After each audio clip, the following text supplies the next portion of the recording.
Booktube, it's Emma from Prairie Raven. I'm going to give you a BorrowAthon update, and I'm going to do as quick as I can. Books I did not start. The Lost City of Zed by David Gran. This book did not start. I found out it's going to be a movie soon, but I'm going to read this anyway, so this was not part of, this wound up not being part of my BorrowAthon because I couldn't get to it in time. Next one I did not start, Startle and Illuminate, Carol Shields on writing. I'm really choked actually that I didn't get to this one because I have been wanting to read this since it came out, which was last year, I believe. I could be wrong on that. Again, highly recommended, really wanted to get to it. Will not be a part of my BorrowAthon. This one I started but did not finish in time. The Disappearing Spoon by Sam Keane. Very interesting nonfiction on stories from chemistry, the periodic table of elements. So, haven't finished that, started it, really good so far. Next up, review. Alice by Christina Henry. This was the first book that I read in the BorrowAthon. It was okay. I would recommend it to someone who likes the Alice in Wonderland stories. This is a bloody and gory kind of tale, retelling of the Alice in Wonderland, or it's basically the characters out of it placed into this kind of graphic, gratuitous violence kind of story. I would recommend it for someone who likes books like that. It's quick, easy read, really entertaining. However, I kind of thought if you took the Alice in Wonderland element out of it and just plunked, you know, like Joe Blow in there, would it still be as good of a story? And thinking about it, I'm not 100% sure. So anyways, I think I gave this 3 out of 5 stars. So that's that one. Next one I read was Guy Delisle's Pyongyang, A Journey in North Korea, a beautiful graphic novel. Guy Delisle, he was sent to do a project in North Korea, and every day he came home and sketched, went back to his hotel and sketched on his observations and what he went through during the day and what he saw was going on there. So this is a great overview and kind of fly on the wall kind of observations of everyday life in a country that is very closed off to the rest of the world. So I would recommend that for a little light reading on that kind of a subject. Next one I read was The Badass Librarians of Timbuktu. This one I read via audiobook, and it follows the librarian who went and all over to gather over 350,000 manuscripts to preserve them of the history of Timbuktu and the area, and then everything that they had to witness and go through when the Al-Qaeda took over the area and rescuing all those documents again. Phenomenal. Blew my mind. Non-fiction read. I highly recommend it if you're interested in the subject matter. If not, totally go buy it, because at parts it was like, you know, but it gets into some graphic detail about just around halfway point, and then it gets really graphic because that's when the Al-Qaeda element comes in there. So quite good. Next one I read was Dark Matter by Blake Crouch. This book was highly recommended, highly hyped about. I spent a lot of time picking it up and putting it down in the bookstore, you know, like flipping through it, reading it, you know, the little excerpts, reading kind of, oh, this was a really good book,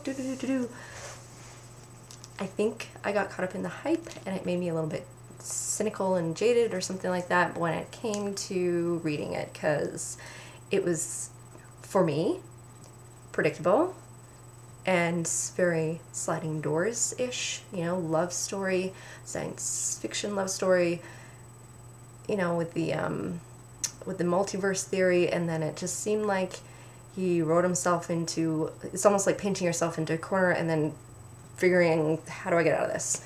So to me it was okay-ish, again, but I think it was my own excitement about the book that led to that. So I still recommend it as a science fiction read, especially someone who is interested in that kind of like multiverse theory and how that would play out in real life if it actually happened and da-da-da.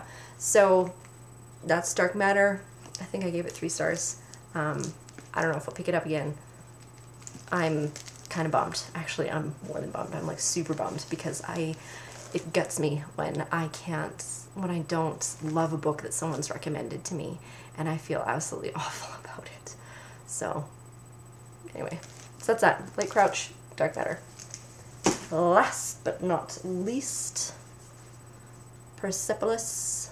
Again, I have another beautifully illustrated graphic novel on what was going on in Iran and her childhood, basically growing up in Iran when there was all that upheaval and protests and whatnot, and people trying to like enforce this like Islamic law and in there, and how her family dealt with it and how she dealt with it and how she thought and what she was going through in her thought processes. I have been wanting to read this for a long time. I can't believe I didn't pick it up sooner. I'm choked I didn't pick it up sooner. This was a book I wanted to buy. I'm still going to buy it because man oh man was it ever good. I want to read it again, and I want to read the other one that comes along with this. I believe there's another one. I could be totally mistaken, but wow, loved it. So that is my super quick, oh my gosh, I can't believe I'm talking this fast, thingamabob for my BorrowAthon review update super fast. I don't know how I did that. Oh my god. Ooh. Really? What? It's over. Oh my gosh. Yeah. Thanks everyone for coming by and stopping and commenting. Oh. Nearly forgot. That was not last but not least. I read The Girls by Emma Cline. That I read on audiobook, and it was a good book. I think the person reading it may have swayed the way I interpreted the book. It was okay. It was good, but it was okay at the same time. I don't know how I totally feel about it, just because, you know, it's very like Charles Manson-y, told through the, you know, like, you don't really, anyway. This is 14-year-old, it's told through the eyes of a 14-year-old girl, so that and what she went through in her experiences and everything. I have difficulty talking about these books because I don't want to give away too much. Anyways, so it's all her perspective as she's going through these changes and getting ready, and that's that awkward, it's not awkward age, but it's just that age where things inside just, you start getting this, I don't even know how to describe it. Anyways, it was good. Still don't know how I feel about it. I recommend it if someone can handle the subject matter that is in there, because some of it will totally make you be like, ooh, this is so wrong, I can't believe I'm reading it, kind of thing, which is kudos to Emma Cline. Thank you for making me feel completely like I need to shower for the rest of my life. That was fantastic. Anyway, if it interests you, pick it up. Any of these books, give me feedback. If I liked something and you didn't, why didn't you like it? And if I liked something, if I didn't like something,